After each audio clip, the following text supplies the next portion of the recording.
was we were talking earlier about eating for purpose. Yeah. Right. So I think one of the reasons, obviously going back to my first question, is why can't people lose weight? Is people aren't mindful of their food choices. Right. People will see food and it's like, oh, that's my breakfast. That's it. And it's like cereal. They don't even think. It's like, oh, I've got my Crave, my Cocoa Pops, my fucking Frosties. I've got this. I've got that. That's it. My dinner is, for most people, like we like to say, don't eat like a fucking adult. They eat like a packed lunchbox with a sandwich and a mini roll in, right? Or a Kit Kat. And a Baby right? Bell. And a Baby Bell. I do love Baby Bells. But it's like... How fucking old are you to have a sandwich and a Baby Bell and a fucking yeah, bottle of pop? exactly. But it raises the point that most people don't eat for purpose. Like, everything I eat is for purpose. Yeah. Everything you eat is for purpose. It's like, we said earlier that most people have a very high carb diet. So can you talk about like what a high carb diet actually is and what it does to people? Yeah, so high carb diet's mostly convenience diet. Convenience-based diet, because you can have toast in seconds, you can have cereal in seconds, you can have a sandwich in seconds. All this stuff takes seconds to make, like grab-and-go stuff. Yeah, that's a high-carb diet. Pasta, 5-10 minutes on the boil. Rice, microwavable 2 minutes. It's all quick. It's high carb. And you need carbs for energy. You need carbs for your muscle fuel, right? You need carbs. Like, people who have a low-carb diet are usually ratty as fuck, don't have much energy, don't have much strength, and are not nice people to be around a lot of the time. They just fucking hate it. This is why bodybuilders pre-show get so fucking agitated, because they're carbon down to get this lean look, and they fucking hate their lives, like most people on stage. Bodybuilders are a prime example of looking your worst and looking your best and feeling your worst. Like, you look at somebody who looks in amazing, like, for example, on the cover of a Men's Health magazine. They look amazing, right?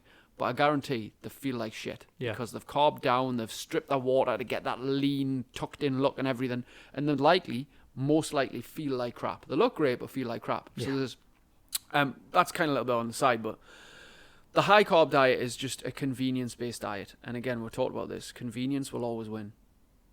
But the question is, how can we make a healthy lifestyle more convenient? Exactly, yeah. How can we do that? And people do, like I do. It doesn't take me long. It takes a little bit longer than what it would to eat shite, a little bit.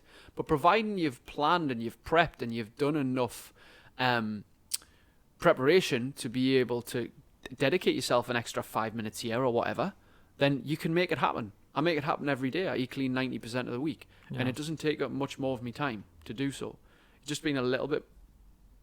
being a little bit more mindful, being a little bit more convenient, a little bit more conscious, of what you're choosing and what you're eating.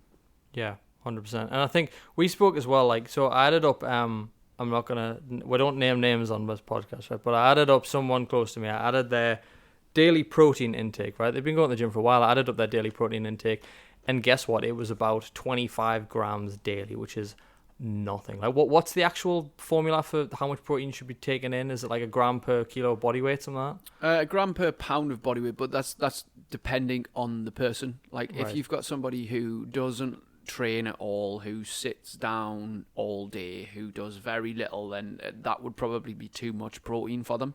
So maybe like a pound per kilo. So like if they're a 100 kilo person, they'd take 50 grams. If they're a 100 kilo person, they'd take 100 grams of protein. Do you know what I mean? So 1 gram per pound of body weight is quite excessive. So like 100 kilos would be something like 212 pounds or something like that. So that's a fucking lot of protein for somebody who's 100 kilos. I mean, I weigh 85. I'm not a small guy, but I'm not a large guy as per se as well. I'm kind of in the middle. I'm just lean. So for me, but because I train 6 days a week, I'm an Olympic lifter. I lift heavy. I push my body through quite a lot. I have a lot of muscle breakdown, which I need more protein for growth and repair. So my protein levels are going to be much higher than those of someone who, say, just walks to work or just doesn't really do any kind of strenuous workout, just kind of walks to the bus or something like that. But for the average person, for every kilo of body weight, I would say get a gram of protein to start. And if you find that's not enough and you're not repairing enough, you're not making enough gains, then up that to 1.5 for every kilo, and then 2 for every kilo. So my goal daily would be around 160. Because again, I'm 85 kilos. Yeah, so I think mine's just under yours. Like, funnily enough, you're about 2 foot taller than me, and we weigh the same as well, which is funny.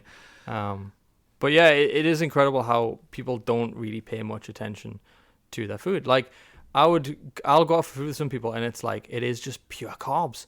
Like it's garlic bread for starters, then it's pasta for mains, and then it's fucking cake, and it's like, where's the protein? Where's the substance? Where's the nutrients? Yeah, you can go out and enjoy yourself, but just I find it so much more enjoyable with food when I know I'm getting something more than just good feelings from eating that food. Yeah, yeah. Like, I know I'm getting the protein that I need, the carbs that I need, there's some veg in there, there's something to it other than just, give me something that has a lot of salt or sugar and shit in. Yeah. Like, obviously you still treat yourself and stuff, don't you? Like, Yeah. you're not that restricted. People do think that people who lift weights and look fantastic just don't touch sugar, don't touch carbs, don't touch this. Like, Well, I do. Like, usually every Friday night and Saturday night. Like, I'll have fish and chips and some chocolate on Friday night.